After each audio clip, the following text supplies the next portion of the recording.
nervosismo da minha equipa, eu vou outra vez fugir do alinhamento. Porquê? Porque é o que faz sentido.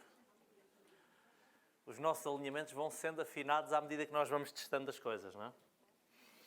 E eu, de facto, sou muito indisciplinado.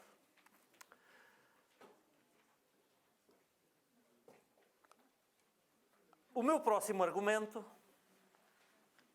mais uma vez na tentativa de vos ir chocando, é de que só há um fator crítico de sucesso. Só há um. Só há um para os consultores imobiliários, só há um para os vendedores em geral, em rigor só há um na vida. Todo o tipo de resultados que nós procuramos dependem apenas de uma coisa.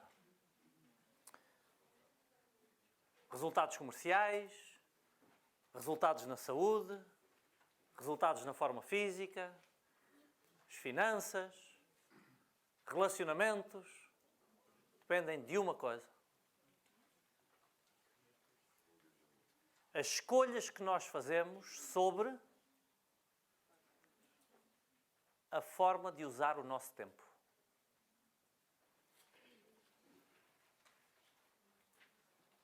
É o único fator. É o que eu escolho fazer nas 24 horas que tenho disponíveis. E é igual para todos nós. 24 horas para cada um de nós. O fator crítico é a coisa mais democrática que existe. Então, porquê é que a gente se queixa? Eu tenho tanto do fator crítico como qualquer outra pessoa. 24 horas por dia. A forma como eu uso essas 24 horas é o que vai definir o meu nível de resultados. Se eu tenho peso a mais é porque, do ponto de vista da forma física, eu não estou a usar bem as 24 horas. Se eu tenho dinheiro a menos é porque, do ponto de vista das finanças pessoais, eu não estou a usar bem essas 24 horas. Se eu estou a vender mais ou menos, depende da forma como eu estou a usar o tempo. E o tempo tem características muito curiosas. Uma delas que nós nos esquecemos é que ele nunca para. Já passou, já passou, já passou. Não dá para dizer, agora não está a contar porque eu estou a ver a novela. Agora não está a contar porque eu estou a dormir. Agora não está a contar porque eu também tenho de relaxar. Não, isso era quando nós éramos miúdos e jogávamos às escondidas e agora arrebenta a bolha, não está a contar. Não, nunca arrebenta esta bolha. Está sempre a contar. Já passou 1 minuto, já passou outro segundo, e outro, e outro. É uma ampulheta. Está sempre a contar. Então, cada minuto que passa, cada hora que passa, cada dia que passa, ou eu usei para ter um determinado resultado, ou não usei para ter esse resultado. Eu só quero trazer consciência, não quero trazer um peso de que passou mais 1 minuto e eu não fiz um contacto. Calma. O que eu não posso é achar que aquilo que eu faço entre as 9 e as 11 da noite que não vai contar. Tudo conta.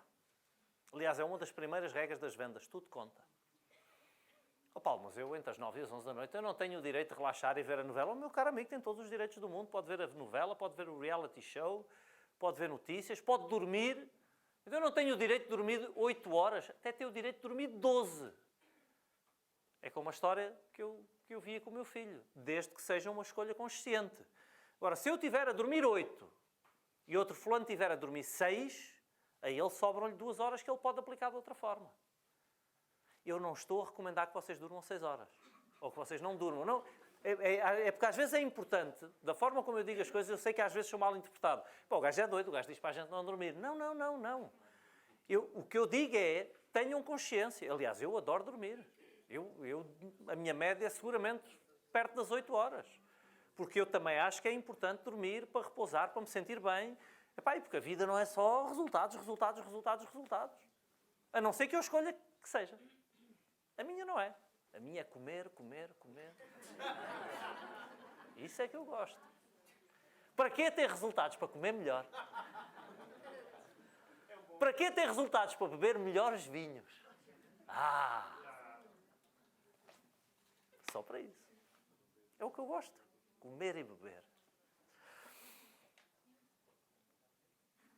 Mas não é indiferente o comercial que passa 2 a 3 horas por dia ou 4 horas por dia a ver televisão, daquele que aplica essas 2 ou 3 horas, por exemplo, para estar no YouTube a ver boas palestras sobre vendas. Ou aproveitar para estar a ler um bom livro nessa hora. Ou aproveitar para fazer o seu posicionamento digital. Não é indiferente. Paulo, mas eu, depois de jantar, eu quero relaxar. Tudo bem. Eu não posso esperar ter o resultado de quem está a ler um bom livro quando eu estou a relaxar. Se eu escolho relaxar, está tudo bem com isso. Não sou eu que vos vou dizer que isso está errado. Desde que eu entenda onde é que isso me leva. Tá? Então, a forma como nós decidimos usar o tempo é o aspecto crítico. Agora vamos trazer isto para o nosso dia-a-dia dos negócios. Eu tentei sensibilizar-vos que todo o tempo está a contar. Agora, no intervalo, estávamos a comentar por causa dos CDs. Os CDs, porque é uma forma de aproveitar o tempo que vamos no carro, que às vezes é tempo perdido, levar o CD. E uma consciência que eu tomei um dia a brincar com o computador de bordo do meu carro foi que, agora já não, nos últimos 2 anos já não, mas até há 2 anos eu fazia 70 mil km por ano, era a minha média. 70 mil km por ano. E o computador de bordo do meu carro dizia que isso eram 1000 horas por ano. 1000 horas por ano dentro do carro. Se vocês dividirem 1000 horas por 16 horas por dia, que é o tempo que nós passamos acordados, dá 62 dias e meio. Então, num ano, eu passava mais de 2 meses dentro do carro. Se dividirmos por 8 horas, que é o horário de trabalho, é fácil fazer a conta, dá 125 dias por ano. Então, em termos de horário de trabalho, era 125 dias por ano que eu passava dentro do carro. Se vocês pensarem que nós temos cerca de 250 dias úteis no ano, são praticamente 6 meses por ano em termos de horário de trabalho que eu passava dentro do carro. Então, esse tempo pode ser desperdiçado ou pode ser aproveitado. Eu habituei-me a que o meu carro fosse uma universidade. Porquê? Porque não há melhor aproveitamento do tempo, na minha perspectiva pessoal e para os meus objetivos, do que pôr coisas com qualidade dentro da cabeça. Uma das razões para eu poder dar palestras é o número de horas que eu faço dentro do carro a ouvir este autor e aquele autor e aquele autor e aquele autor, que me ajudam a questionar aquilo em que eu acredito e a refinar o meu pensamento, a comunicar melhor, a encontrar melhores exemplos e conteúdos mais relevantes para que vocês possam aplicar. Outra das razões para eu poder fazer aquilo que faço é que eu há uns 10 anos atrás comecei a disciplinar-me a ler sensivelmente um livro por semana. Eu leio 50 livros por ano. Nas horas que outras pessoas estão a ver a novela, eu estou a ler. Isto não me faz melhor do que ninguém. Eu quero que vocês entendam. É uma escolha sobre como usar o tempo, que eu acredito, e vocês podem estar ainda por cima, estás enganado. E posso estar enganado. Mas eu acredito que as 2 horas, 1h30, 2 horas que eu passo a ler por dia, são uma melhor utilização do meu tempo do que ver uma novela, face aos objetivos que eu quero atingir. Eu acredito nisso. Então, a minha escolha de usar aquelas 2 horas por dia, ou aquela 1h30 por dia, depende disso. Então, não há escolhas certas nem escolhas erradas, desde que a minha escolha me esteja a trazer o que eu quero. O que eu não posso é escolher ver a novela e esperar que isso tenha um impacto positivo no meu volume de vendas. Porque até hoje não se encontrou uma correlação entre ver novela e as minhas vendas aumentarem. Entre ver novelas e eu ser um melhor comunicador no palco. Entre ver novelas e o meu volume de vendas como empresário aumentar. Até hoje, talvez alguém consiga encontrar uma. Eu não consigo vê-la. Antes pelo contrário. Eu consigo ver alguma correlação entre algum tipo de comportamentos e um abaixamento dos resultados. E é simples perceber. As novelas falam do quê? Dramas. Se eu dou 2, 3 horas de drama na minha vida todas as noites e a seguir vou dormir, O meu subconsciente fica 8 horas a trabalhar na última informação que eu lá coloquei. Então, quando eu acordo de manhã, o que é que eu vejo? Qual foi a orientação que eu dei ao meu sistema de atenção, ao meu sistema de ativação reticular? Dramas. Eu acordo de manhã e só vejo dramas. E depois os jornais falam do mesmo, a televisão fala do mesmo e os meus colegas no trabalho falam do mesmo. Então deve ser verdade. Está tudo feito para nós não conseguirmos faturar. Tá? Então, eu vou desenhar aqui... Alguém me chamou? Não. Eu vou desenhar aqui um alvo e eu chamo isto o alvo da produtividade. Sendo que eu estou a ser mais produtivo no centro do alvo e menos produtivo na parte de fora do alvo. Ou nos elos exteriores do alvo. E talvez haja tarefas que estejam fora do alvo mesmo. Obviamente que eu vou tentar discutir convosco alguns critérios, mas os critérios vão ter que ser vocês a definir. São os vossos critérios, são os vossos resultados, vocês é que têm que definir os vossos próprios critérios. Eu vou-vos dar aquilo que eu acredito que são os meus para a vossa atividade. Então, o centro do alvo é onde eu estou a ser mais produtivo. Quer dizer o quê? Em rigor, que as horas que eu dedico a estas tarefas trazem uma remuneração superior às horas que eu dedico às tarefas de fora. O que não quer dizer forçosamente que eu possa não fazer as tarefas de fora. Quer dizer que umas são prioritárias face às outras. Então, aquela que eu acho que é a tarefa mais bem paga do mundo e que pouca gente faz. Pensar, é exatamente isso. Nós tendemos a estar tão preocupados em fazer que nos esquecemos de tirar tempo para pensar. Agora, o que é pensar? É que pensar, no mundo dos negócios, tem que ser uma coisa perfeitamente objetiva, não é? Eu não posso incluir os meus 30 minutos de meditação transcendental da manhã no meu tempo para pensar. Eu não estou com isto a argumentar que isso não possa ter um efeito positivo nos meus resultados, provavelmente terá. Mas eu estou a falar de um pensar muito objetivo. O que é pensar? Definir e rever os meus objetivos. Todos os dias. Planear no sentido de atingir esses objetivos. E o que é planear? É listar as tarefas que, no meu melhor juízo, estarão implícitas na prossecução desses objetivos. É o que é que eu acho que tenho que fazer, em que quantidade, qualidade e em que timing, em que calendarização, para atingir aquele objetivo. Então é o meu melhor juízo sobre isso. Planear. E rever os meus planos. Medir o meu nível de execução do plano.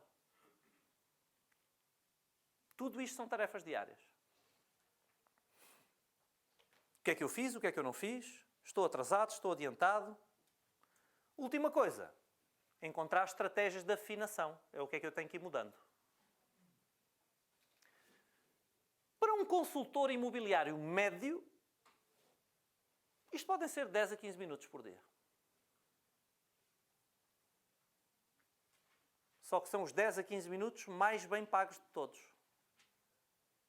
E que a maior parte de nós não está a fazer. Se eu não estou a fazer as tarefas mais valiosas, eu não posso ganhar o dinheiro referente a uma tarefa que eu não fiz.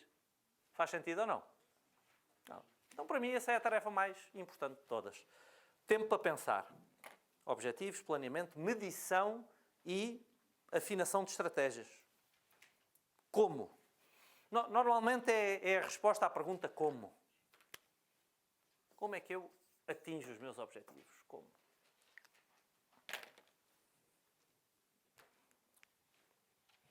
Depois, para mim, é claro que depois de pensar, há outra tarefa que vem logo a seguir. Já é o segundo elo. Mas vem logo a seguir. Que é o quê?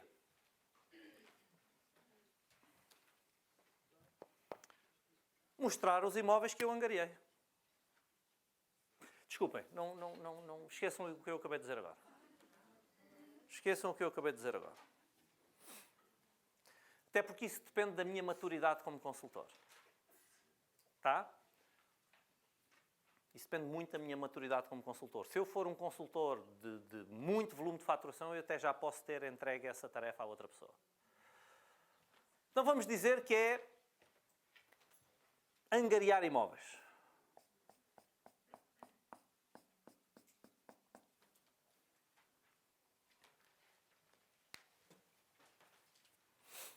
Angariar imóveis. Esta é a minha perspectiva pessoal.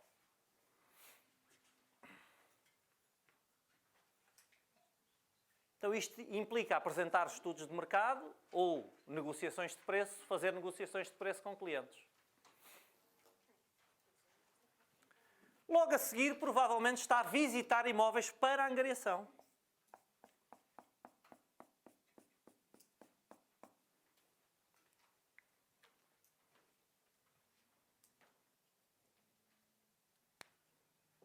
Logo a seguir, provavelmente está a fazer contactos para marcar essas visitas.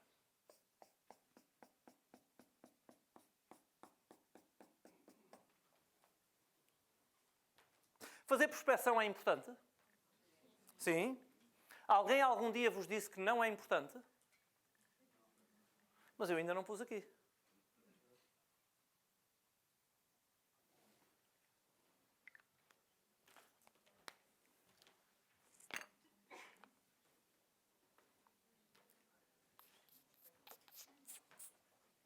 Talvez depois aqui esteja o mostrar imóveis que eu angariei.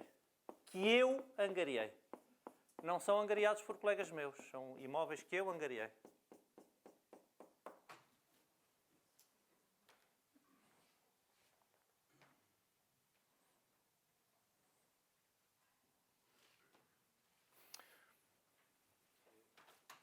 Depois estarão mostrar imóveis angariados por colegas meus.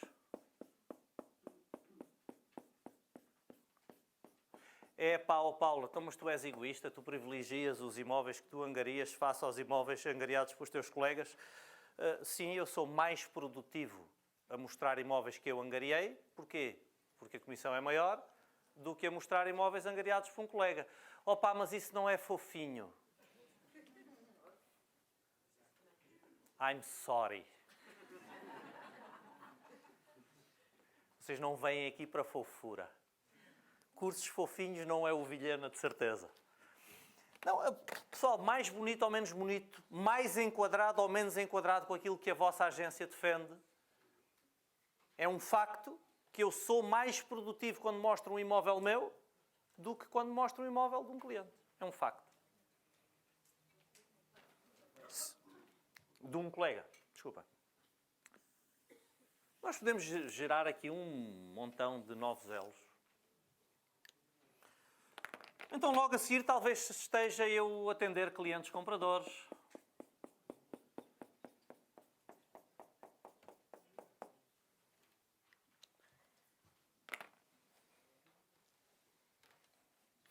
E ainda não está ali prospecção.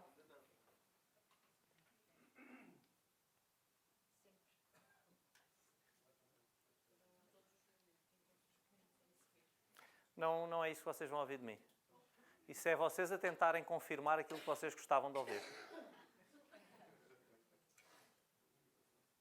Eu disse que nesta parte ia ser um bocadinho provocador, não disse? Então eu quero fazer-vos pensar.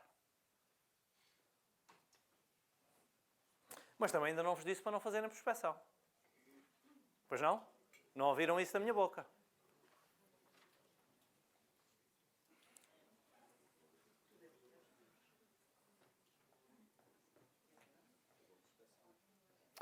Bom, a prospecção provavelmente virá agora ou perto disto.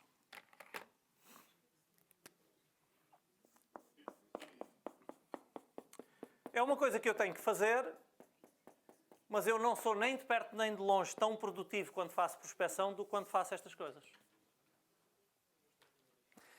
Sabem qual é o desafio? É que vocês são bombardeados desde que começaram a trabalhar no mercado imobiliário, com o mantra da prospecção.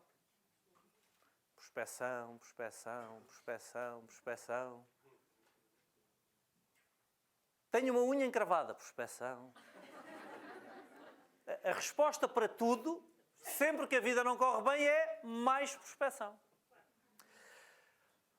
E porquê é que eu estou a colocar-vos a prospecção aqui? Em primeiro lugar, porque é a tarefa onde mais facilmente eu vou alienar. É a tarefa onde é mais fácil alienar.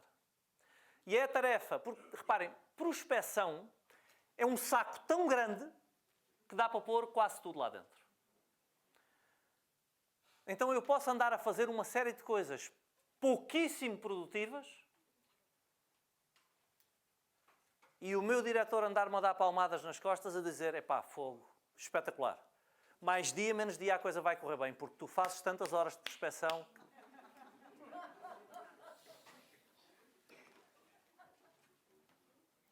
É o exemplo que eu vos dava há pouco do diretor comercial de imobiliária que num curso meu, que me disse, eu não me importo nada que um comercial meu esteja sentado o dia todo na esplanada, desde que seja na sua zona de posicionamento. Isto é claramente um enviesamento do entendimento das leis. Porque nós rotulamos que estar na zona, que frequentar o comércio local da zona de posicionamento, que é a prospecção, então isso significa eu despachar um maço de cigarros durante um dia inteiro numa esplanada. Lamento. É muito pouco produtivo. Epá, ó Paulo, mas houve um fulano um dia que fechou um negócio assim. E houve ou não houve? Até vários. Agora, qual é a probabilidade disso acontecer? De eu estar estabaqueando na esplanada e escafezando e dos negócios caírem? Pá, se fosse assim, a nossa função era o escritório, era estar na esplanada. Então, nem tanto ao mar, nem tanto à terra, não é? Nós temos que entender as probabilidades. E nenhum resultado acima da média vem por coisas fáceis de fazer. Não vamos ser ingênuos. Já não há aqui crianças. Então, pessoal, prospecção não é passar o dia no café da minha zona de posicionamento, nem no comércio local da minha zona de posicionamento. Até porque eu só faço essas coisas quando garanti as outras mais produtivas. Bater portas é importante, ou pode ser uma boa estratégia de prospecção? Sim ou não? Sim. Pode. Porquê é que alguns de vocês disseram que não? Como é que é possível dizer que não? Vocês podem dizer, eu não gosto de bater portas, ou eu nunca bati portas e mesmo assim vendo muito. Isso é outra história. Mas pode, a pergunta foi, pode ser uma estratégia interessante? Claro que pode. Sabem onde é que vocês confundem tudo? Vocês batem 500 portas. E vocês acham que fizeram 500 contactos. E não fizeram nenhum.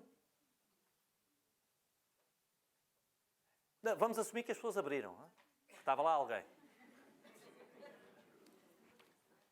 Falei com 500 pessoas. Bati a 500 portas e falei com 500 proprietários. E não estou a falar da empregada da limpeza. Falei com o proprietário.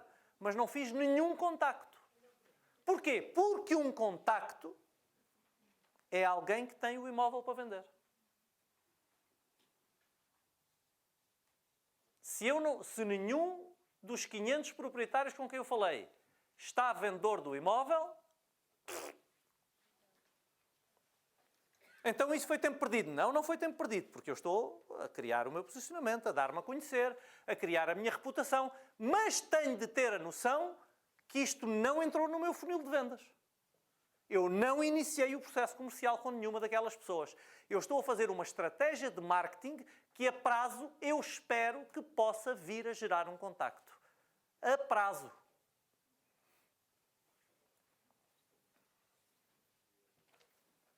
Então eu não estou a dizer não façam.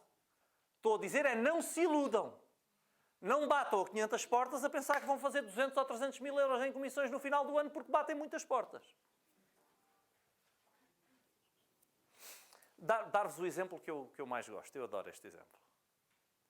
Deixem-me dizer o exemplo até ao fim e não me atirem coisas a meio do exemplo.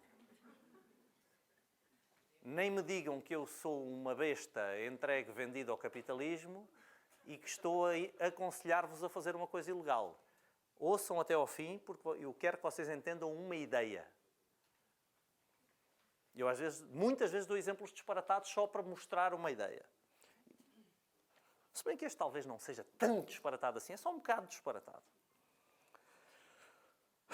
Colocar 500 flyers em 500 automóveis pode ser interessante? Sim. Do ponto de vista comercial, do ponto de vista ecológico, talvez não, mas do ponto de vista comercial pode ser interessante. Eu posso colocar 500 flyers na minha zona de posicionamento a dizer que sou o consultor imobiliário que trabalha aquela zona para começar a dar-me a conhecer às pessoas. Se tem a sua casa para vender, por favor, contacte-me, eu posso ajudá-lo. Ou até anunciando algum imóvel que eu angariei. É interessante.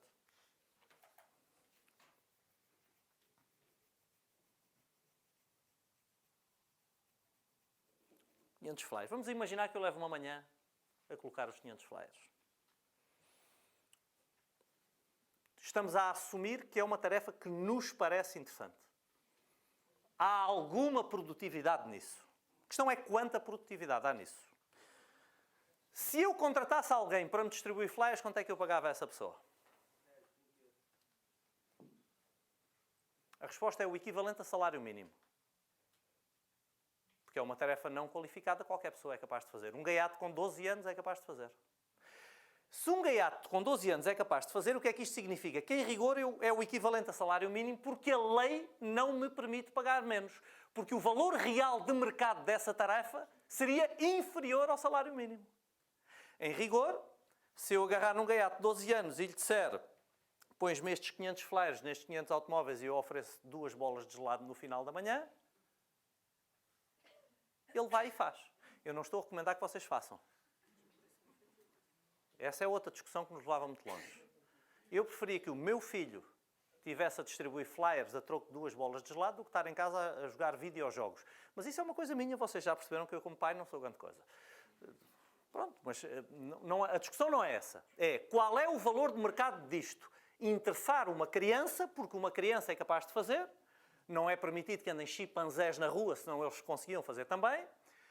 Interessar uma criança com uma Coca-Cola para fazer aquela tarefa. Onde é que eu estou a querer chegar com isto? Não é uma recomendação, é só um exemplo, é só uma perspectiva. É que se eu perco uma manhã inteira a distribuir flyers em automóveis ou flyers em caixas de correio, essa manhã foi paga a uma Coca-Cola. Mas toda a gente me diz, Paulo, espetacular.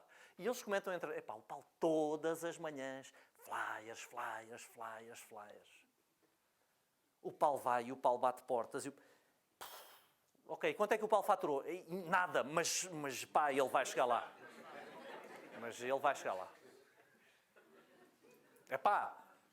Quem trabalha, quem se esforça, sempre alcança, não é? Porque é a nossa educação judaico-cristã. É o esforço purifica.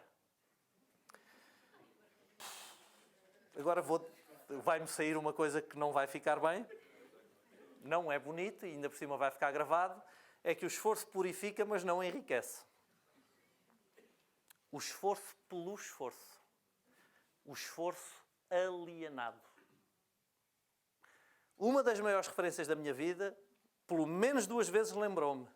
Kit Cunningham, o pai rico do Robert Kiyosaki. Paulo, trabalhares apenas mais duro, só te vai deixar cansado. Apenas. Reparem, o Kit nunca me disse, Paulo, não trabalhes duro. Ele nunca me disse isso. Trabalhar duro é crítico, é o catalisador. O esforço e a ação são o catalisador. Agora, trabalhar apenas duro só me deixa cansado. Eu tenho que cruzar o esforço com a inteligência. O que ele me disse foi, trabalhar de forma inteligente é o que te vai deixar rico.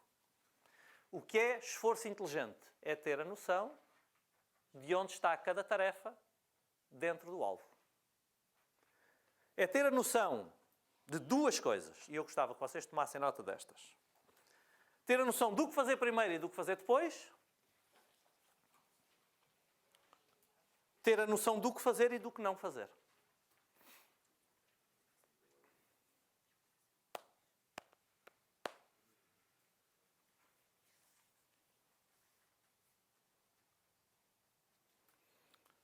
Ter a noção do que fazer e do que não fazer. Ter a noção do que fazer primeiro e do que fazer depois. Eu estou a inventar agora um estudo Estou a inventá-lo agora. Estudo esse que concluiu que, em média, os consultores imobiliários trabalham 3 horas e 57 minutos por dia. Em tarefas produtivas. Quer dizer que se a média de horas de atividade fosse 8 horas, 4 horas e 3 minutos, nós estaríamos a dedicar a tarefas não produtivas.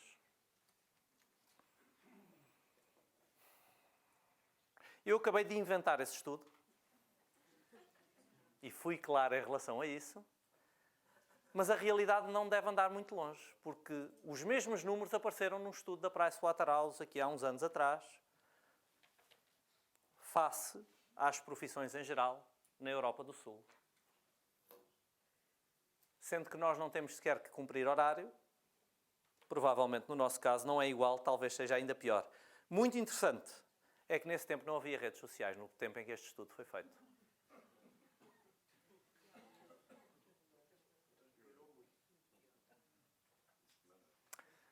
Então, há coisas que estão fora do alvo.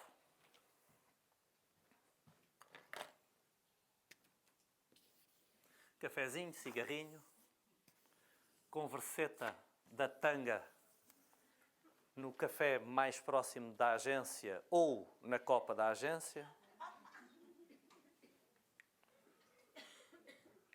Trocar galinhas por ovelhas no Farmville, metralhadoras por bombas e granadas no Mafia Wars.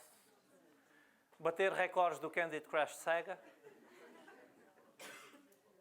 Encorajar os nossos amigos deprimidos no Facebook que postam as desgraças da sua vida e a gente tem que os ir animar.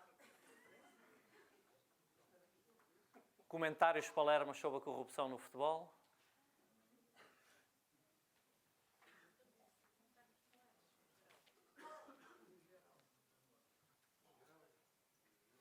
O tempo que nós passamos nessas coisas todas está fora do alvo. Oh, Paulo, mas eu não posso fazer comentários palermas sobre a corrupção no futebol. É que o meu clube é sempre roubado, nunca ganha.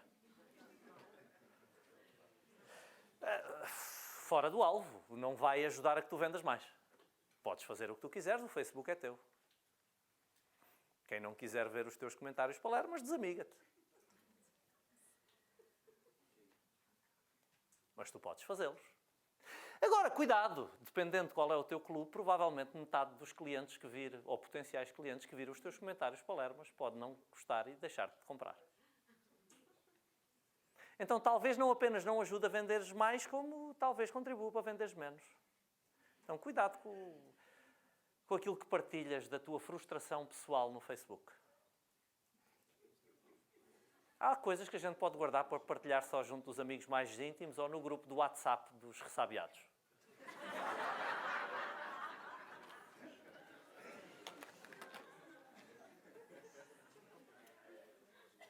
Estou-vos a dar possibilidades, vocês escolhem o que fazer, é a vossa vida, vocês são adultos, eu não estou a dar lições de moral a alguém, estou a explicar-vos o que é que pode aumentar as probabilidades de vender ou diminuir. E estou-vos a dizer, se não quiserem fazer isto aqui, façam no outro lado. Se precisarem mesmo de falar de arbitragem. Ou dos políticos que nos roubam. É tudo a roubar. Perceberam isto? Isto é crítico para vocês perceberem depois o modelo económico e o modelo operacional do vosso negócio, que é distinguir exatamente o que vocês têm que fazer do que não fazer, o que fazer primeiro do que fazer depois. O que é que eu faço primeiro? As tarefas do centro do alvo. Eu venho sempre do centro para fora. Paulo, então se calhar há dias que eu não vou conseguir pôr flyers nem ir à zona de posicionamento. Não é dramático. Desde que tenha estado a fazer visitas, a negociar preços, a reunir com clientes e a fechar negócios. Aliás, há consultores que passam tanto tempo a pensar, a fechar negócios, a fazer visitas, que não têm tempo para ir bater portas. E não ficam minimamente aborrecidos com isso. Porque depois faturam, 500 mil euros de comissões anuais. Agora, talvez eles tenham começado por bater muita porta até hoje não precisarem de bater portas. O caminho para fazer menos prospecção é fazer mais prospecção, por incrível e paradoxal que possa parecer. Então depende da maturidade como consultor, a forma como eu escolho usar o tempo. Eu vou bater portas se eu não tiver mais nada de mais prioritário para fazer. Eu vou frequentar o comércio da minha zona de posicionamento se eu não tiver, ou quando eu não tiver nada de mais prioritário para fazer. Mas é bom que eu arranje tempo para isso também.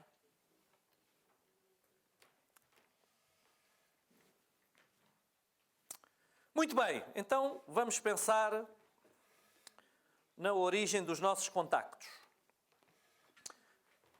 Toda a gente vos ensina a fazer posicionamento tradicional, é o que eu chamo a origem analógica dos nossos contactos. O posicionamento tradicional continua a ser francamente interessante, continua a ser muito importante para gerar contactos. Hoje em dia já não é suficiente. Porquê? Porque desde o final do século XX nós entramos na economia do século XXI e a economia do século XXI tem características bastante diferentes. Nomeadamente o processo de compra tornou-se bastante diferente no século XXI. Porquê? Porque entraram nas nossas vidas coisas como...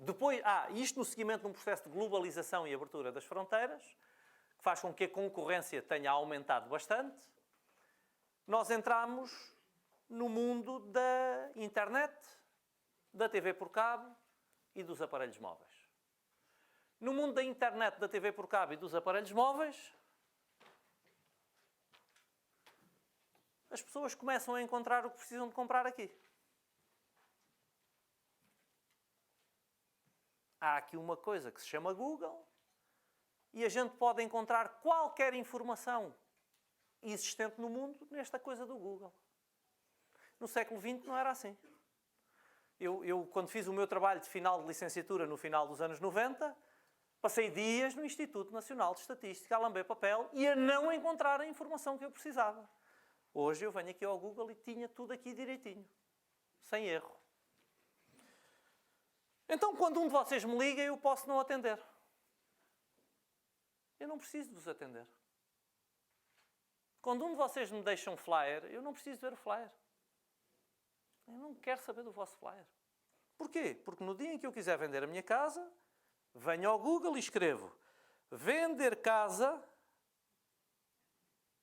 Onde é que estamos? Aeroporto. Expo. Vender casa Expo.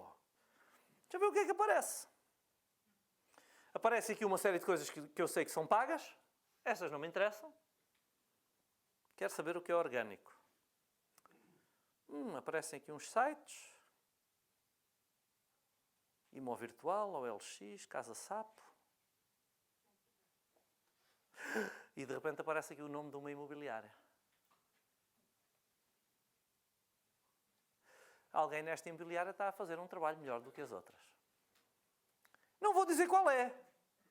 Mas basta escreverem vender casa Expo e vocês descobrem. E não vão fazê-lo agora, está bem? Olha, na primeira página, aqui em baixo aparecem 3 vezes a mesma imobiliária e cá no fim da página aparece uma segunda imobiliária. E só para não estarem nervosos, nem sequer são aquelas que nós consideramos mesmo as maiores de todas. Mesmo a maior de todas não está na primeira página. Alguém anda distraído. Mas sabem o que é que me preocupou aqui? Não apareceu nenhum nome de nenhum consultor. Quer dizer que nenhum consultor na zona da Expo está a fazer um trabalho sequer razoável de posicionamento analógico. E eu não sei se hoje este não vale mais do que o local. Até porque, reparem, eu recebo um flyer, eu recebo sempre os flyers deste tal de Paulo Vilhena. Anda sempre aqui no meu bairro. E o gajo diz que vende tudo. Deixa lá ver quem é o gajo. E eu venho descobrir aqui quem ele é. E eu posso não gostar especialmente do que encontro aqui. Porque eu tenho aqui clientes que transacionam com ele a falar sobre ele. No Facebook, nos blogs, na internet. E posso descobrir que afinal ele diz que vende muito, mas não é o que vende mais, porque está aqui outro fulano que vende mais do que ele. E que ainda tem elogios pelo serviço de cliente e pela forma como trata as pessoas. Então o que ele anda a promover não é bem verdade. Eu posso entrar aqui no Instagram do fulano, do tal do Paulo Vilhena, e a foto de Instagram dele, ele está numa piscina com uma tanga de leopardo e uma caipirinha deste tamanho na mão.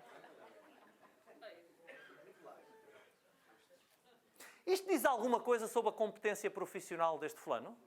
Não. Mas eu talvez faça um juízo.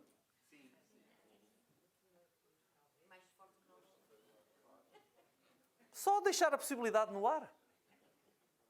Ou o gajo está com uma grande babadeira em cima de uma mesa numa festa. Olha aqui. Olha aqui este vídeo do gajo a despir-se. Epá, então mas eu não tenho o direito do meu Instagram eu pôr o que eu quiser. Oh, meu querido, tem. Mas as pessoas vão ver. É só para saber. Então o posicionamento analógico hoje é pelo menos tão importante, e a tendência ao longo do tempo é que se torne, o digital, desculpem, é que se torne cada vez mais importante. Porque nós aprendemos a comprar no Google. Até porque eu no Google na internet, mas o Google é sempre a porta de entrada. Eu aprendi que ali eu posso comprar sem pressão. Eu vejo aquilo à hora que eu quiser, quando me apetecer e no tempo que eu quiser. E eu ligo para este tal de Paulo Vilhena quando me apetecer e quando me der jeito. Pá, não é como o outro gajo que me liga 3 vezes durante a manhã enquanto eu estou a trabalhar e quando eu rejeito a chamada ele insiste outra vez e outra vez e outra vez. Então eu compro isto quando eu quiser. Eu não estou a dizer para não fazerem chamadas, não estou a dizer para não fazerem posicionamento analógico, não estou a dizer nada disso. Estou a dizer que com o tempo, cada vez mais a tendência é do cliente gerir ele próprio o timing e o processo de compra. E quando eu estou a falar de processo de compra pode ser eu escolher quem é o fulano que me vai vender a casa. É o processo de decisão comercial. Eu quero controlar isso. Nós aprendemos que a internet nos dá esse poder. E o poder de eu saber quem é este fulano. De certeza que há alguns de vocês aqui que ainda não me conheciam e que vieram cá porque o diretor comercial disse, ou o dono da agência, disse: pá, vais fazer o curso daquele Paulo Vilhena. Curso de formação. Vieram aqui ao Good. Deixa cá ver quem é este gajo. Inevitavelmente aconteceu com alguns de vocês aqui. Inevitavelmente, pá, deixa lá ver um vídeo dele no YouTube a ver se isto vai valer a pena. E alguns de vocês viram vídeos meus, alguns de vocês estiveram no meu Facebook, e alguns de vocês estiveram no meu Instagram. Deixa lá ver quem é o gajo que eu vou ter que aturar na sexta-feira. É inevitável. Vocês acham que os vossos clientes não fazem isso com vocês? Eu não recebo ninguém que eu não vá ver às redes sociais quem é. Quem é, o que é que dizem dele, qual é o track record, pá, quem é o fulano. Porque eu não vou fazer negócio com uma pessoa que eu não investigo. Então, mentalizem-se, os vossos clientes estão a começar a fazer isso.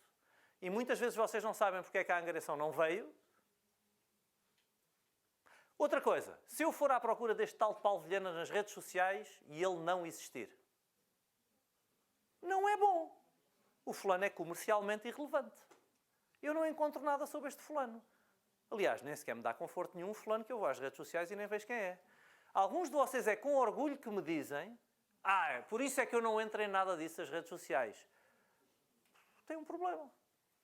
Porque não só, por um lado não aparece voluntariamente, não aparece conscientemente, não está a mostrar aquilo que faz, mas por outro lado tem outra coisa. É que provavelmente está lá. Nas páginas de outras pessoas e nos comentários de outras pessoas. Só que eu aí não sei o que está a passar. Sei lá qual foi a festa em que eu me diverti demais e alguém tirou uma foto e colocou em algum lado. E que não diz nada sobre as minhas capacidades profissionais. Pá, mas as pessoas fazem um juízo. Injusto quase sempre, mas fazem-no. Sei lá qual foi o cliente que um dia, sem razão nenhuma, arranjou um motivo para ficar insatisfeito e foi pintar a minha caveira nas redes sociais. E o fulano não tinha razão nenhuma.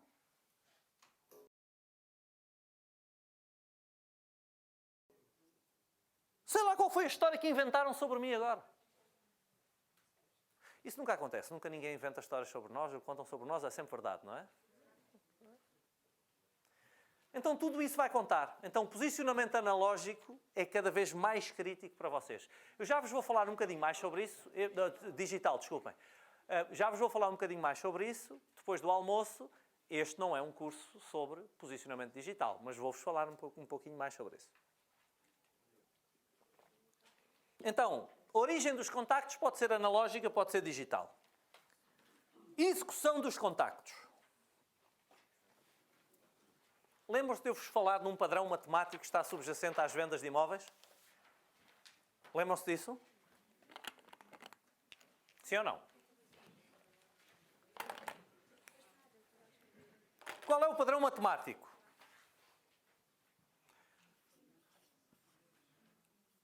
Para um determinado volume de vendas, está implícito um determinado número de transações.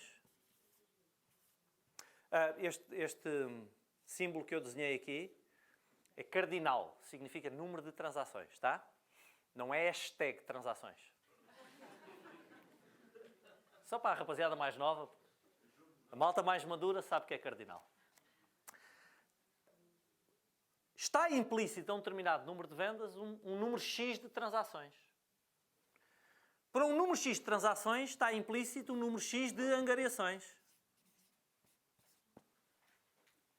Para um determinado número de angariações está implícito um número X de negociações de preço.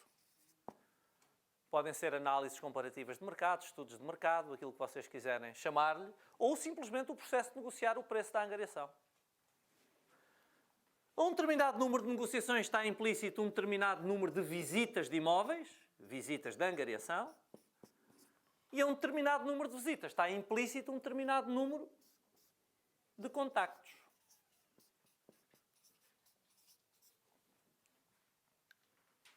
Contactos ainda se escreve com 2 Cs. Contactos. Então isto é o código de Vilhena. O outro tinha o código da Vinci. Este é o código de Vilhena. É o padrão matemático subjacente às minhas vendas. Muito importante o que eu vou dizer agora. Quando eu despisto o meu padrão pessoal, quando eu percebo quantos contactos eu preciso para fazer uma visita, quantas visitas eu preciso para chegar a uma negociação de preço, quantas negociações eu preciso para fazer uma angariação e quantas angariações eu preciso para uma transação, quando eu despisto o meu padrão, eu sei exatamente o que tenho de fazer para o volume de vendas que eu procuro. Eu sei o que tenho de fazer todos os dias. E eu ainda ganho o poder de melhorar os meus rácios entre cada fase do processo.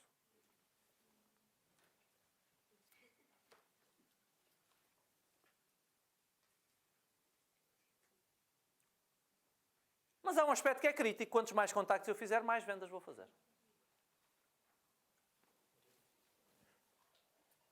O entendimento das leis básicas da estatística permite-me concluir que quantos mais contactos eu fizer, mais vendas vou fazer. Maior o meu volume de vendas. E há sempre algum cérebro aí a pensar, não forçosamente. Eu sei, eu leio mentes.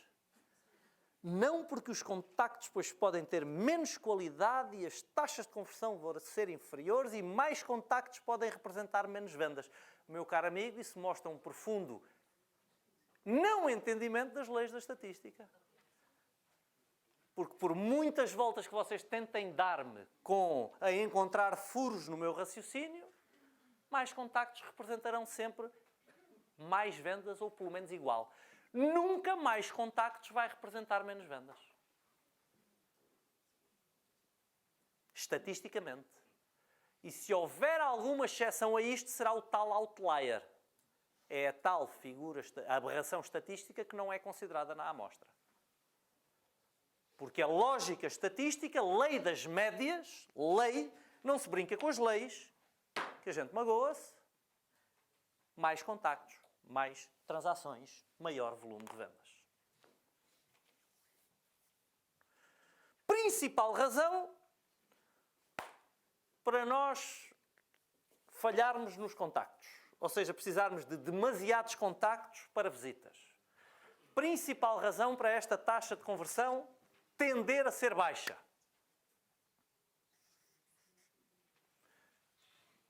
Nós não sabemos calar a boca. Por alguma razão, nós acreditamos que vender é falar, falar, falar, até que o cliente nos diga que sim.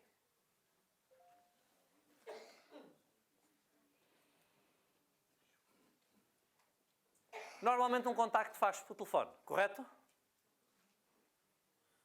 Se não for por telefone, a gente tocou à porta, viu a placa, tocou à porta e propõe-se a visitar o imóvel.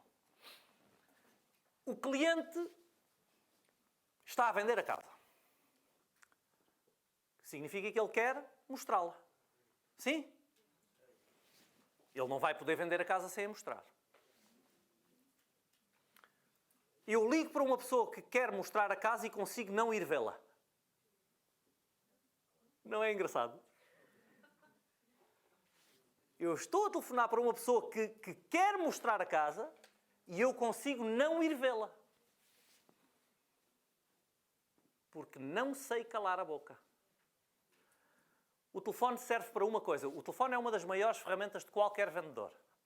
Serve para uma coisa. Marcar reuniões. Neste caso, marcar visitas. A única coisa que eu tenho que vender ao telefone é a visita. Mas vocês querem vender o serviço inteiro ao telefone. Vocês vão discutir o preço ao telefone. Vocês vão discutir uma eventual exclusividade ao telefone. Vocês vão discutir a importância de usar um consultor e uma agência ao telefone. Vocês vão discutir o que é que vos distingue dos outros consultores ao telefone. E depois admiram-se de não marcar a visita. Vocês vão me desculpar o exemplo, porque às vezes são um bocadinho mais agressivos, mas eu adorei este exemplo quando o escutei. Escutei-o num curso que fiz nos Estados Unidos há uns anos, um curso de vendas, e que não tinha nada a ver com o imobiliário. Mas a fulana que estava a dar o curso, e estas coisas são mais ligeiras em inglês do que são em português, mas ela disse-nos que a maior parte dos comerciais, quando está ao telefone e devia estar a marcar uma reunião, está praticamente a tentar que o cliente garanta que vai para a cama consigo no primeiro encontro às cegas, no primeiro blind date. Vocês já estão a dar todos os argumentos e estão quase que a dizer: e se não for para a cama comigo, eu não vou ver a casa. Então vocês já querem que o cliente esteja de acordo com vocês num exclusivo ou não, já querem que ele esteja de acordo com vocês num determinado preço, já querem que ele esteja de acordo com vocês que usar uma imobiliária é importante, quando a única coisa que vocês deviam estar a discutir era quando é que ele vos pode receber para vocês verem o imóvel.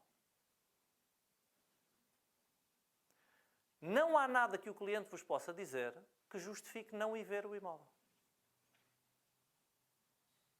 Oh Paulo, mas vou perder tempo. Não, não vai. O seu trabalho é ir ver imóveis. É muito mais produtivo do que estar a distribuir flyers ou a bater portas. Então, qualquer coisa que o cliente vos possa dizer, qualquer coisa, vocês respondem a uma ótima questão que está a colocar. Terei todo o gosto em discutir isso consigo pessoalmente. Dá-lhe mais jeito que eu visite ainda hoje ou amanhã. É a coisa mais importante que vocês têm que aprender a dizer ao telefone. E quase ninguém tomou nota. Eu lembro-me. Não, não vais lembrar que vais dizer isto com outras palavras e isso dá azar. Não está, não. Que eu ainda não escrevi esse livro. É uma ótima questão que está a colocar. Terei todo o gosto em discutir isso consigo pessoalmente. Dá-lhe mais jeito que eu visite ainda hoje ou amanhã. Qualquer coisa que o cliente possa perguntar ou dizer, vocês respondem isto. Frase de Vilhena. Direitos de autor. Não é? Têm que pagar um royalty, obviamente, pela utilização desta frase.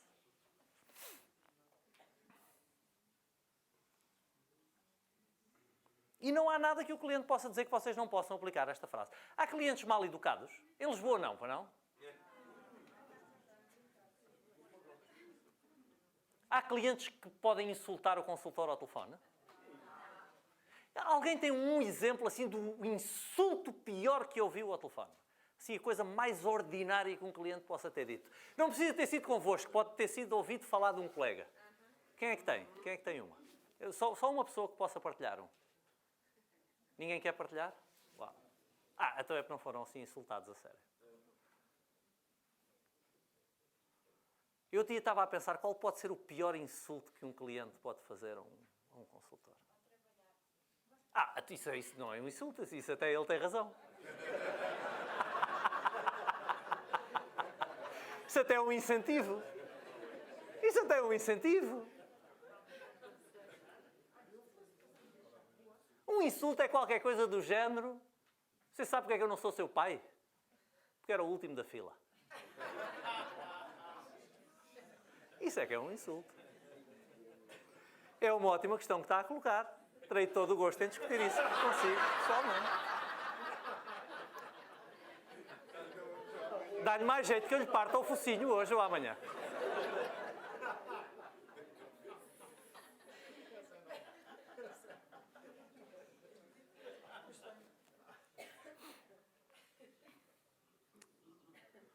Há outra frase que eu vos vou ensinar, e esta é a marca de quem já foi treinado por mim.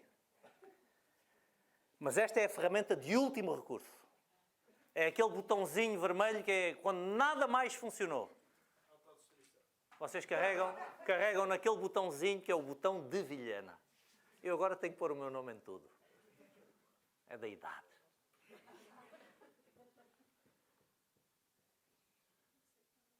Vocês já tentaram tudo e o cliente continua a dizer que não, que não, que não, que não, que não, que não, que não.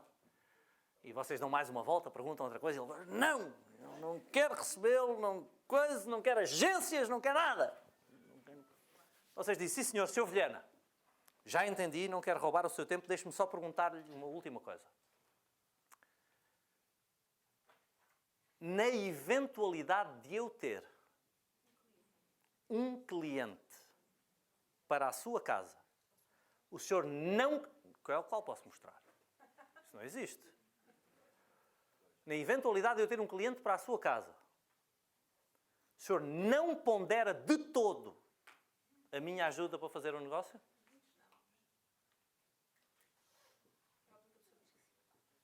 Quase toda a gente vai dizer que sim. É óbvio que vai aparecer gente que diz que não. É um entendimento da lei das médias. Se a pessoa disser que não, ótimo, tudo bem, não o incomodo mais. Mas quase toda a gente vai dizer que sim. Fantástico. Dá-lhe mais jeito que eu conheça o imóvel então hoje ou amanhã? Tudo termina assim. Vocês não podem mostrar uma casa que não conhecem. Não é nem seguro nem profissional para o dono da casa, porque vocês estão a pôr lá gente que não conhece o imóvel, que estão a pôr lá gente que vocês não sabem se está interessado. Porquê? Porque vocês não conhecem o imóvel. E como profissionais, vocês seriam uma verdadeira nódoa se estivessem a levar clientes compradores a imóveis que vocês não conhecem. Ponham-se no lugar do comprador, então você traz-me uma casa que você nunca viu. Então, o senhor vai entender que não é profissional da minha parte levar aí pessoas sem que eu conheça sequer o imóvel. Não é profissional para si. Vou estar a perder o seu tempo e a pôr-lhe gente em casa que não é potencial compradora, nem é profissional do lado do comprador, porque eu não posso andar a mostrar imóveis que eu não conheço. Hoje ou amanhã, Sr. Vilhena? O nosso papel é ir ver o imóvel. Então venha lá. Fica já avisado que não vou dar-lhe a angariação, não quero trabalhar com agências, nada exclusivo de há 100 anos de azar, preço de mercado, nem pensar, eu quero 2 vezes o preço de mercado. Sr. Vilhena, registrei tudo isso, fique tranquilo. Uma coisa de cada vez. Quando eu estou ao telefone, eu quero visitar o imóvel. Quando eu estou a visitar o imóvel, eu quero negociar o preço. Quando eu estou a negociar o preço, eu quero a angariação. 1 degrau de cada vez. A cada degrau, eu tenho a oportunidade de mostrar a minha diferenciação face aos outros consultores do mercado, tenho a capacidade de mostrar o meu profissionalismo e quanto mais tempo eu tiver com aquele cliente, maior a probabilidade de eu conseguir fazer um negócio. Mesmo depois de ele me dizer que não a tudo. E eu continuo a dizer, Sr. Vilhena, compreendo que não queira a minha colaboração nesta altura. Se me permitir, eu vou ficar atento ao imóvel e, nas próximas semanas, eventualmente, de vez em quando, irei oferecendo a minha ajuda ou perguntar se precisa de alguma coisa em que eu possa ser útil. E às vezes a agressão vem depois, passado um mês, ou 2, ou 3, ou 6, ou um ano. Não queiram é fazer tudo de uma vez. Nas visitas é igual. Porquê é que nós não convertemos mais visitas em negociações de preço ou estudos de mercado? Porque nós falamos demais.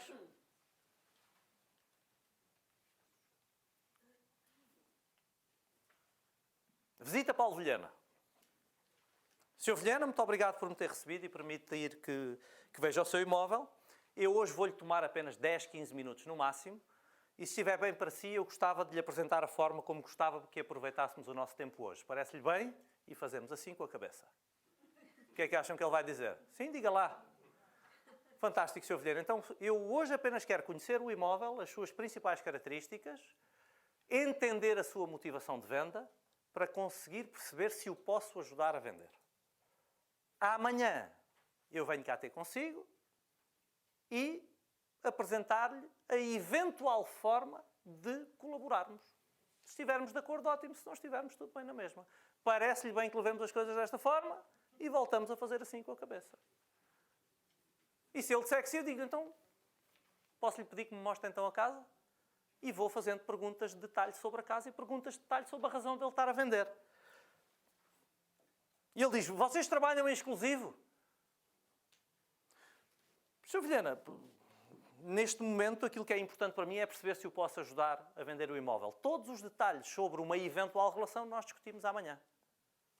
O parquet é flutuante? Ou... Viram o que eu fiz?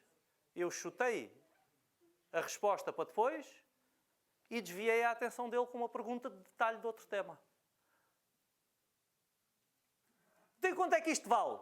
Olha, essa é uma ótima questão e é claramente uma das coisas com que eu estou preocupado. Para isso eu vou precisar de fazer uma análise rigorosa dos preços de mercado, comparativos. Amanhã irei discutir isso consigo. Os quartos ficam virados a norte? Eu não respondo a nada. Vocês cobram 5 ou 6%? Bem, essa é uma questão que nós amanhã eventualmente iremos discutir. Depende daquilo que faz sentido e de eu concluir que de facto sou capaz de o ajudar. Os eletrodomésticos vão ficar na casa? Eu não quero discutir nada naquele momento que me impeça de discutir o preço depois. Quando eu digo o preço é discutir se eu vou comercializar o imóvel ou não. Reparem, quando eu me estou a posicionar desta forma, o que é que eu estou a fazer? Eu estou a mostrar que sou totalmente diferente de outro consultor imobiliário qualquer que entre lá dentro. E estou a mostrar que sou profissional e sei o que estou a fazer. E depois reparem, não é só o que eu estou a dizer, é a forma como eu estou a dizer. Em alguma altura eu vos parecia inseguro? Eu tenho que ser muito confiante, muito tranquilo e mostrar o máximo profissionalismo a esta pessoa. E uma parte desse profissionalismo é que eu controlo o processo de venda. Eu nesta altura não sei sequer se o posso ajudar. Há imóveis que vocês mesmos não querem. Então hoje não é a altura para discutirmos isso. Amanhã, Sr. Vilhena, fique tranquilo, amanhã discutimos esses detalhes todos. Chega ao final, obrigado, olha, não preciso de tomar mais o seu tempo. Amanhã dá-lhe mais jeito que eu venha pela manhã ou pela tarde. É a mesma coisa, uma ou outra. 10 da manhã então, fantástico. Amanhã discutimos todos os detalhes. Eu vou ver se tenho possibilidades de facto o ajudar. Parece-me que sim daquilo que vi. Mas amanhã eu apresento-lhe aqui todos os detalhes daquilo que eu acredito que precisamos de fazer para vender o seu imóvel. Pelo melhor preço possível, no prazo de tempo mais curto. Não, só isso. Neste período eu quero saber o quê? Quero saber qual é a urgência dele de vender, qual é a motivação dele de vender. Essencialmente é isso. Quais são as prioridades dele? Nós tendemos a pensar que a prioridade é sempre o preço. Não é. É muitas vezes o preço, mas não é sempre o preço. Há alturas em que a pessoa precisa de vender rápido. Há alturas em que a pessoa precisa de... A prioridade é o quê? Sentir confiança no processo. E eu ter a certeza que isto vai correr tudo bem, tudo direitinho. Depende do tipo de pessoa. Então eu tenho que perceber o que é que a motiva. Porque eu tenho que lhe dar isso. Não é só preço. Está longe de ser só preço. Tá? Então as vossas taxas de conversão aqui e aqui vão subir quando vocês souberem calar a boca. Fazer perguntas e parar de falar das coisas que não são para falar ainda.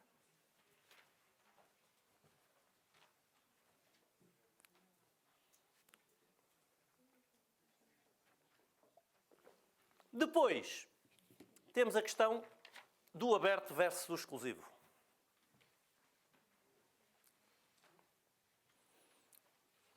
Aqui talvez eu vá chocar com alguns de vocês.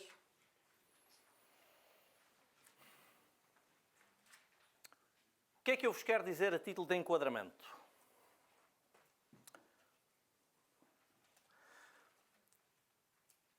Primeira coisa, lembrar-vos que aquilo que combinámos de manhã é que se eu começar a dizer coisas com as quais vocês não concordam, é a altura em que vocês têm que prestar mais atenção. Então façam perguntas, mas não discordem. Até às 6 da tarde. Às 6 da tarde depois vocês vão ter que fazer os vossos juízos. E nem sequer me precisam dizer quais são. Tá? Que às vezes o nosso ego parece que não nos deixa calar a boca. A gente, não, eu tenho que dizer àquele gajo que ele não tem razão. Porquê? Porque é que eu tenho que lhe dizer que ele não tem razão? E eu vou-lhe explicar porque é que eu defendo aquilo que defendo e vocês depois, no final do dia, tomam a vossa decisão. Outra coisa que eu vos quero dizer é que muitas vezes, quando eu explico isto, as pessoas dizem mas a minha agência não trabalha assim. Ou nós não trabalhamos assim. A minha rede não trabalha assim. E a mim dá-me igual. Vocês podem trabalhar assim se vocês definirem que é assim que querem trabalhar. Então não é sequer uma escolha da vossa agência, da vossa rede, é uma escolha vossa. No limite, e em nenhuma altura eu estou sequer a insinuar ou a recomendar que vocês façam isso, mas se no limite aquilo que eu acredito que deve ser feito não pode ser feito na agência onde eu estou ou na rede onde eu estou, eu mudo. E eu não estou a incentivar ninguém a mudar de agência, hein? Porque não faz aquilo que eu digo. Não é isso. Pá, eu trabalhei 10 anos na banca, por conta de outrem. E aconteceu-me uma vez estar num banco que tomou uma decisão com a qual eu não me sentia confortável. A minha ética de trabalho trazia-me dificuldades de trabalhar daquela forma. Eu tinha já um cargo importante, eu respondi diretamente à administração e numa reunião perguntei ao vice-presidente do banco até que ponto faz sentido nós pormos o balanço do banco em risco com estas operações. E ele olhou para mim muito sério e respondeu-me: Paulo, você não é pago para pôr em causa as decisões da administração. E eu saí da reunião a pensar que está na altura de me ir embora. Por duas razões. Em primeiro lugar, não quero estar num lugar onde não seja pago para pensar, porque eu gosto de pensar, mas principalmente porque sou eu que ando na rua a dar a cara aos clientes. Eu era diretor, era eu e a minha equipa que andávamos na rua a vender. Se isto um dia der errado, fui eu que dei a cara. Isto foi em 1999. Na altura era impensável que um banco pudesse ter problemas. O banco de onde eu saí, nessa altura, faliu em 2009. Por causa dessas operações. Então a minha ética de trabalho não me permitiu continuar num lugar que não trabalhava de acordo com aquilo que eu acredito ser o mínimo. É perfeitamente legítimo a pessoa dizer: ok, se isto choca com os meus princípios e com os meus valores, não é aqui que eu posso estar, não é? Nenhum de nós tem que estar num lugar que choque com os nossos valores. E se estivermos, então o problema é nosso. Porque são os nossos valores que são líquidos. São moldáveis aos nossos interesses. Bom, então eu vou argumentar que o aberto não é sequer uma opção. A partir de agora, quando eu falar em angariações, vocês já assumem que eu estou a falar de angariações em exclusivo, porque eu nem sequer entendo o contrário. E há duas linhas principais de raciocínio para eu suportar o que estou a dizer.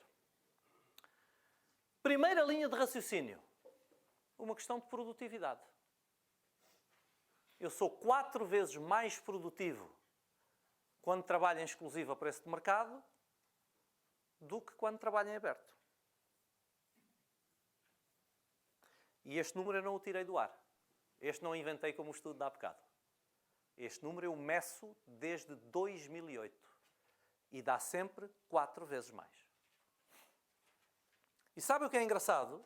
É que, entretanto, eu comecei a frequentar convenções internacionais do mercado imobiliário e este número é igual no mundo inteiro. Este número é igual nos Estados Unidos, é igual na Austrália, é igual no Brasil. Em média, são 8 horas de trabalho para se fazer uma venda. Quando se tem a angariação em exclusivo ao preço de mercado, em média 8 horas de trabalho, em média 32 horas de trabalho quando se trabalha ao cliente comprador. 32 horas de trabalho. Estatística é igual em qualquer lado do mundo. Fui eu que medi, mas todas as medições que encontro noutras fontes confirmam exatamente este princípio. É como se fosse uma lei. Talvez seja uma lei. 32 horas para 8 horas. Então, para o mesmo número de horas de trabalho, vocês escolhem se querem ganhar 4 vezes mais ou 4 vezes menos?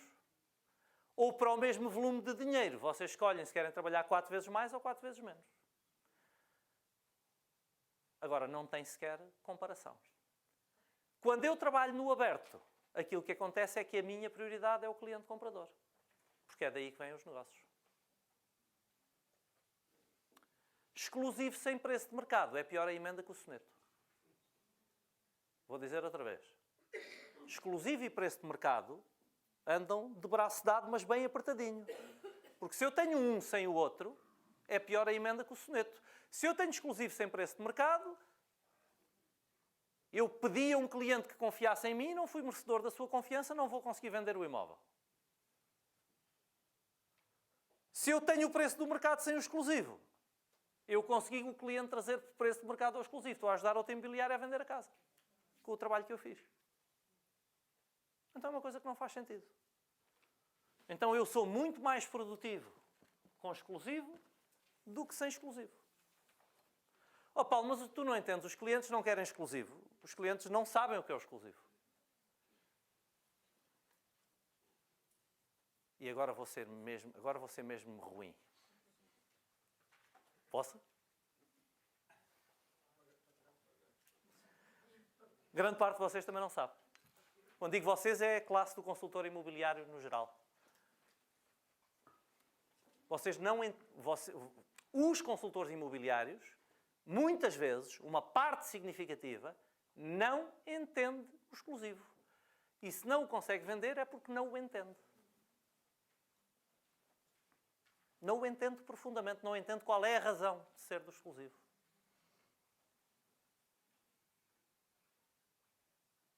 Porque é a única coisa séria a fazer por todos os envolvidos na operação. Eu, às vezes, quando dou treino em imobiliárias, eu pergunto, mas porquê é que vocês querem o exclusivo? E sabem qual é a resposta quase sempre? Para garantir a nossa comissão. Motivação totalmente errada. A minha comissão é só um efeito indireto do serviço bestial que eu presto aos meus clientes. Eu vendo um exclusivo porque é a melhor coisa que eu posso fazer pelo dono do imóvel. O meu papel de consultor é mostrar ao cliente que é a melhor coisa que posso fazer por ele.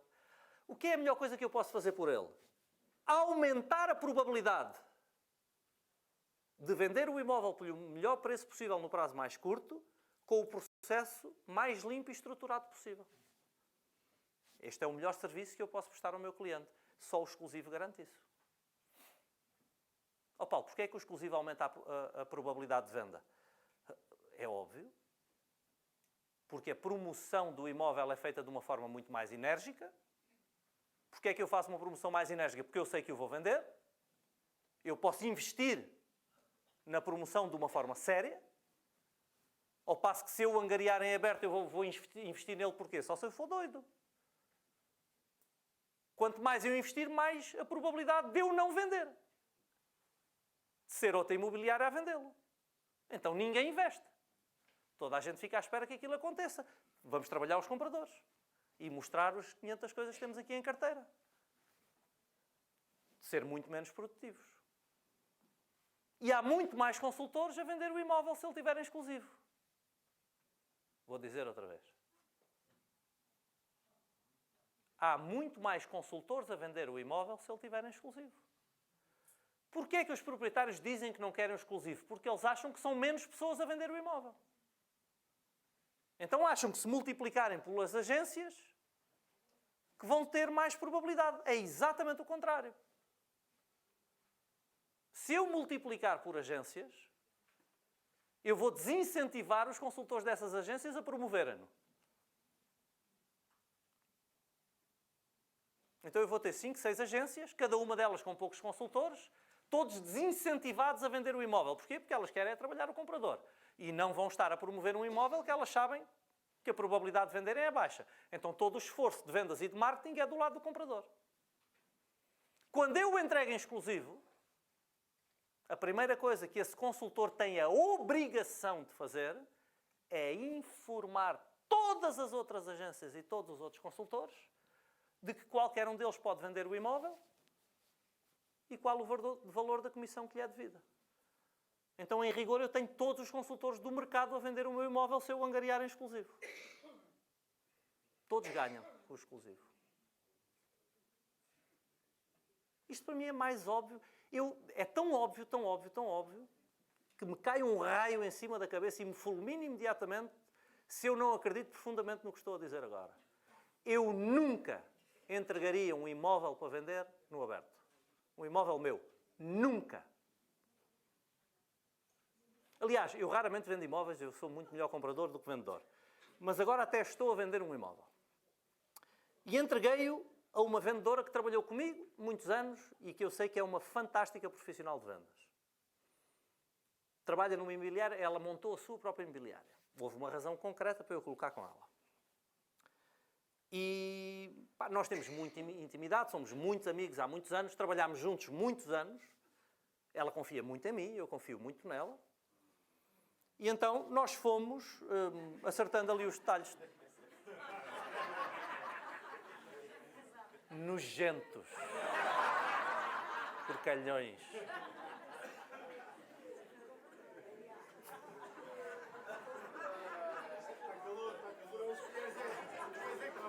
Porcalhões, pá.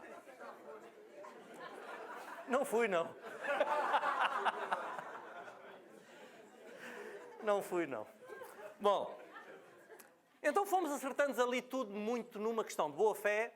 E às tantas ela diz, olha Paulo, nós ainda nem conversámos se isto é exclusivo, se não é exclusivo. Obviamente que eu sei que ela queria trabalhar em exclusivo. E eu disse-lhe, eu até quase que estou ofendido com essa pergunta. É óbvio que é exclusivo. É óbvio que é exclusivo. Se não for exclusivo, como é que eu vou exigir que tu faças um trabalho profissional? Como é que eu vou exigir que tu promovas o meu imóvel se não for exclusivo? Como é que eu te vou pedir contas do teu trabalho se não for exclusivo? É óbvio que é exclusivo. E é bom que te lembres disso. Porque eu vou-te pedir contas do trabalho que tu estás a fazer. Agora, obviamente, que eu espero que qualquer consultor do mercado possa vender. E que tu os informes disso. E é engraçado que no mesmo mercado, às tantas, liga-me outro fulano que trabalhou, aliás, um foi por mensagem e outro por telefone, de outras agências que também trabalharam para mim muito tempo, e os dois perguntaram-me, entregaste aquilo à fulana? Sim, então, por isto. Ok, está bem. Olha, isso está em exclusivo? Estou ofendido com a pergunta. Vocês acham que eu não como aquilo que cozinho? Qual era a minha congruência como profissional se eu vier aqui defender uma coisa e depois no meu dia-a-dia fizer outra? Isto significava que eu não acredito naquilo que digo. Isto significava que eu não entendo aquilo que defendo. É óbvio que está em exclusivo. O que significa que podes vender e a tua comissão vai ser X.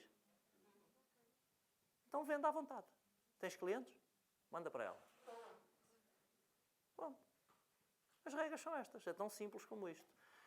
Porquê é que o proprietário tem medo de dar o exclusivo? Porque ele acha que reduz as probabilidades. O nosso papel de profissionais é mostrar que ele não reduz, que ele aumenta as probabilidades. Mais ainda, ele tem um interlocutor, um único, a quem pode pedir responsabilidades e que tem a obrigação de lhe mostrar o que está a fazer. Se ele tiver vários, não só perde muito mais tempo, como... Se o fulano está doente, não segue a prescrição de 10 médicos diferentes. O fulano tem um caso em tribunal, não segue a estratégia de defesa de 10 advogados diferentes.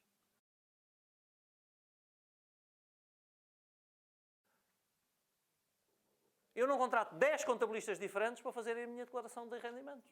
Então, mas passa para a cabeça de alguém contratar várias pessoas para fazer o mesmo trabalho? Nenhuma vai fazer. Aliás, desculpem o exemplo, até porque há pessoas que têm anticorpos em relação à figura. Aliás, todos nós temos um anticorpozinho em relação à figura. O Salazar dizia isso. Queres um trabalho feito? Entrega a um homem ocupado. Porque esses são os que fazem as coisas acontecer. Se queres que não seja feito no meio uma comissão, entrega a um grupo de pessoas que ninguém vai fazer. Agora, se eu pedir responsabilidade a uma pessoa, ela vai fazer o trabalho. Então, para mim, nem sequer tem discussão isso. Perguntas sobre isto? Será que eu fui tão afirmativo que ninguém tem coragem sequer de fazer perguntas? Eu tenho uma pergunta. Força. Se o preço não for certo... Pessoal, ei, oi, temos aqui uma pergunta. Se o preço não for certo, elabora um bocadinho mais, por favor. O que é que isso... Se for acima do mercado. É um preço acima do mercado, é um investidor que não tem pressa para vender, tem aquilo, tem débito. E eu complemento à exclusividade. Vai depender de alguns fatores. Vou sublinhar que continuo na minha opinião, tá? Eu fundamento a minha opinião, mas estamos na minha opinião. A questão do não tem pressa para vender é assumir que o mercado vai continuar a subir.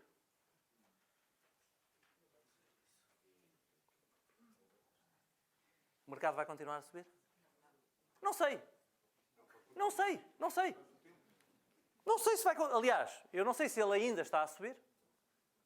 Eu até me parece que não. Até me parece que ele estabilizou, deu aqui a estabilizada. Platô. Eu vou investir num imóvel que esteja acima do preço, numa altura em que o mercado está estável e que eu não acredito que ele vá lá chegar tão cedo.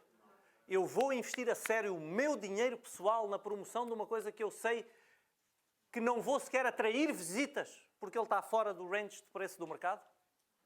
É que vocês reparem, quase todas as buscas hoje são eletrónicas.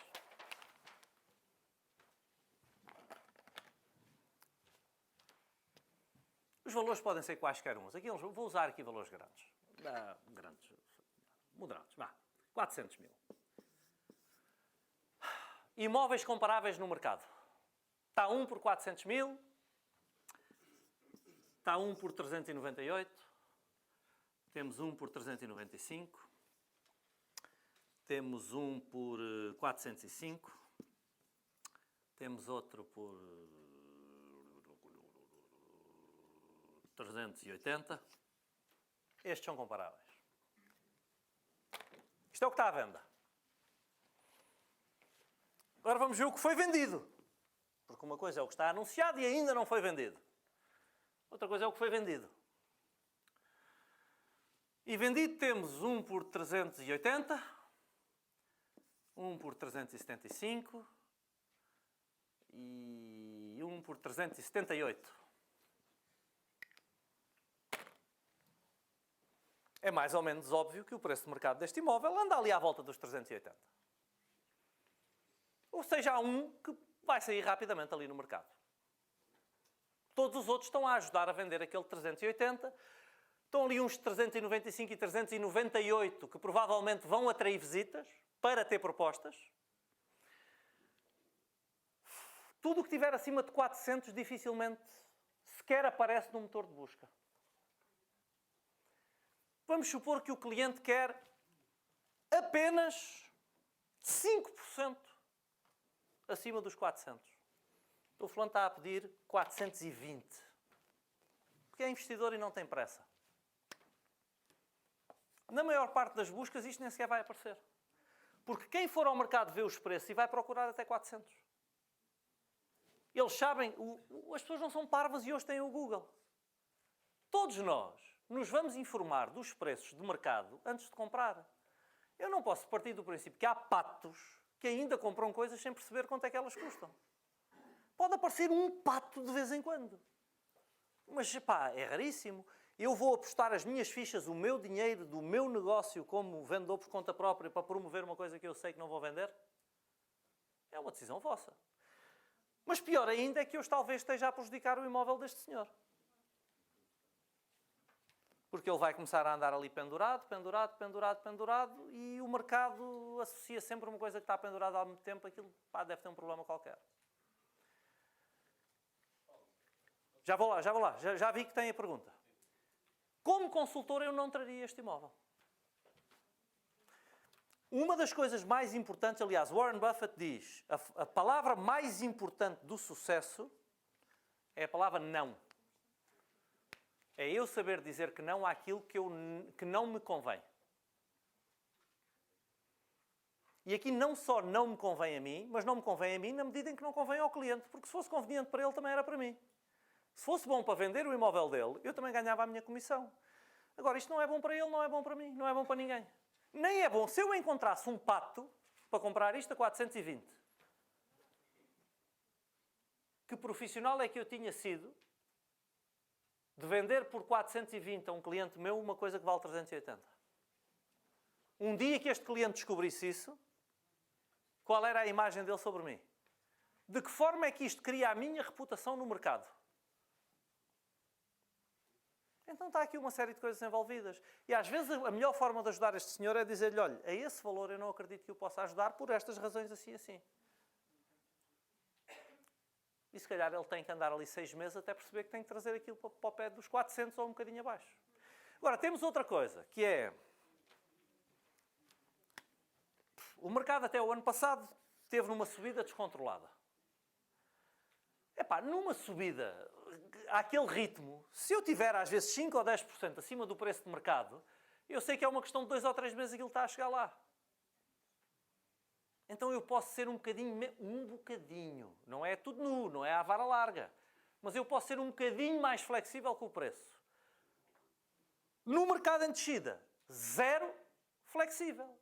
Porque é a pior coisa que eu posso fazer para o cliente é ser... Aliás, no mercado a descer, se a última tiver sido vendida por 380, eu nos 380 já estou a correr um risco brutal. Porque esta provavelmente vai ser por 75, 70, 65. E nós vimos isso no mercado de 2012, 2013, 2014. A gente angariava pelo valor dos últimos vendidos e já não conseguia vender esse preço.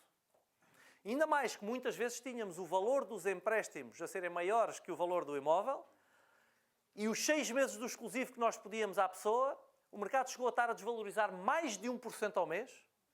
Agora imagine, um imóvel de 400 mil euros. Se eu lhe tirar 6% do valor porque o angariei fora de preço, quer dizer, eu angariei-o em exclusivo, não gerei sequer visitas. Daqui a 6 meses ele vale 6% menos. 6% vezes 4, vezes 400, façam a conta.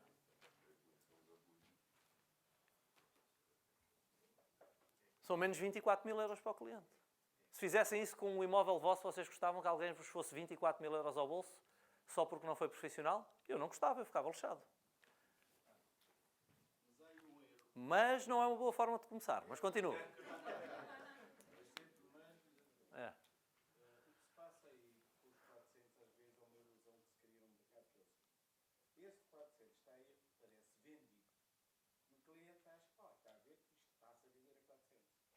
E depois a realidade é que ele não se foi vender a 400. E há muita gente que vende sem gosto. Já acho que foi vendido pelo anunciado. Não era que é estes 400. São estes 400 e foi vendido a 400 porque tinha umas características ligeiramente melhores que os outros. Então começou-se, certo, perceber por 400. O de 400 na realidade não foi vendido de 400. Certo? Sou eu que levo os preços ao cliente. Então, se sou eu não posso levar um preço que não é errado. Ou que é errado. Não, eu vou dizer, quando escolher, às vezes vai discussar, eles queriam aquela ilusão, mas está a ver, está aqui um de 400, também já foi, o senhor estava a dizer que não se vende 400. Não, neste aspecto... Não. Às vezes o imóvel vai por 400 porque tem características especiais e ele acha que as dele são iguais.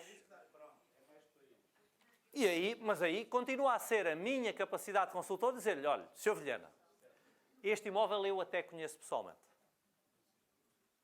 E este imóvel tem esta característica assim, assim, assim, assim, que o seu não tem, que faz com que ele seja um bocadinho mais caro.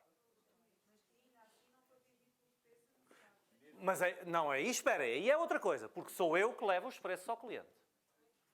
Eu até posso dizer, olha, este está anunciado vendido por X, mas não foi vendido por X.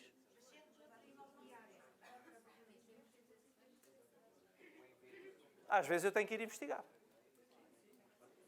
Se eu sou especialista na minha zona de posicionamento, eu tenho que saber tudo o que se passa lá.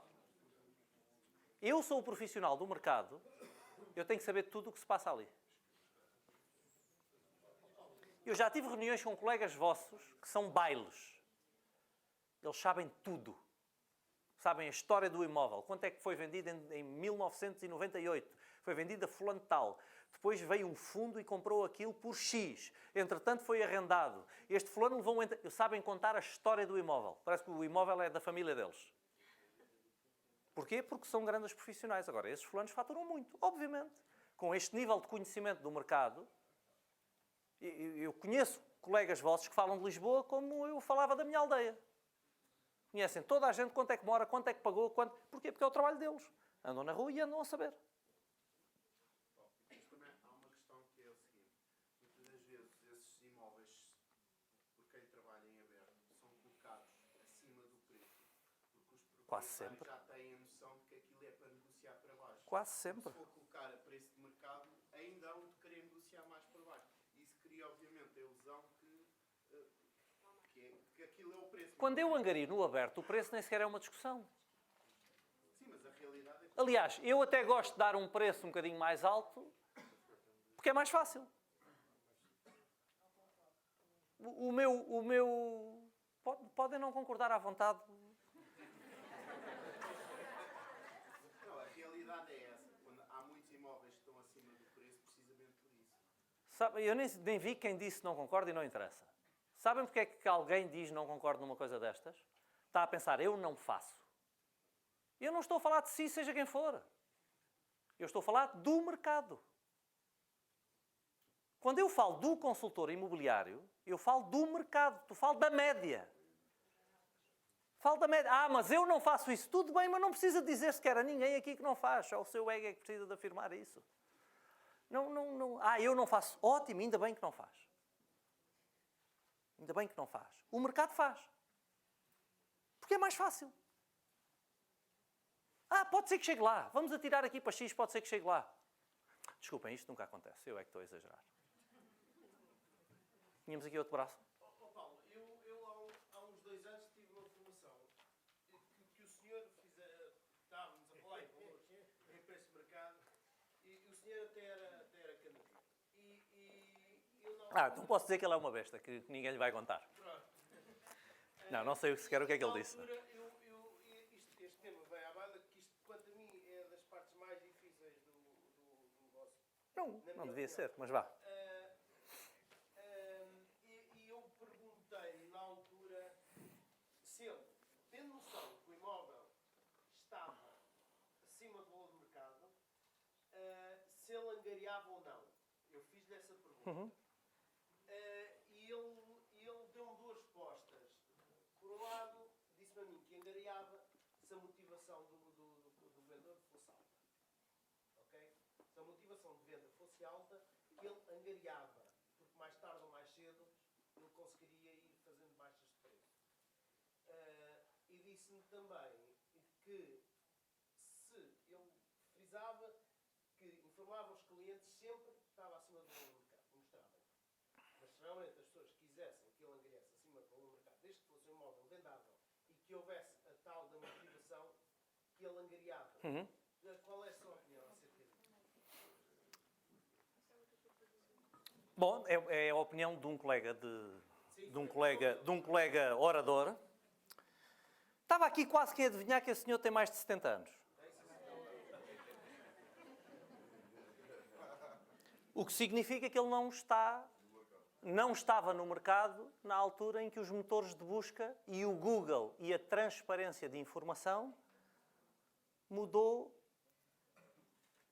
Quando eu digo mudou, não é que tenha mudado radicalmente e que as regras sejam totalmente diferentes, mas alterou as regras do jogo.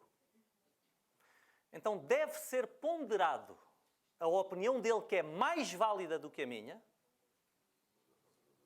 porque ele tem muito... Não. Não disse isso. Mas estou eu a dizer. Eu sei que não disse. Estou eu a ter o cuidado de dizer que ele tem muito mais anos disto do que eu. Eu estou a dar a minha opinião sempre com o cuidado de dizer que é a minha opinião. Eu avisei logo que não sou guru, não sou dono da verdade. Agora, no mercado analógico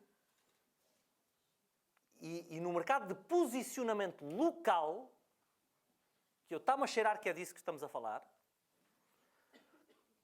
talvez pudéssemos ser um bocadinho mais flexíveis. Hoje é um bocadinho perder tempo e às vezes não prestar um bom serviço. Eu posso pegar no exemplo de alguns super consultores, até aqui de Lisboa, dos melhores, que são absolutamente intransigentes no preço. E que batem recordes uns atrás dos outros. Quando eu digo intransigentes, há ali uma baliza entre a qual eles sabem que vão ter que se mover. Eu queria trazer isto mais perto dos 380, mas vá até 400 eu ainda vou. 420, não. Paulo, qual é a percentagem? Não vos posso dar uma percentagem, porque isso era alienar-vos. É a mesma coisa que eu dizer um molho de coentros. Depende. O coentro às vezes não tem cheiro, tem que se pôr um bocadinho mais.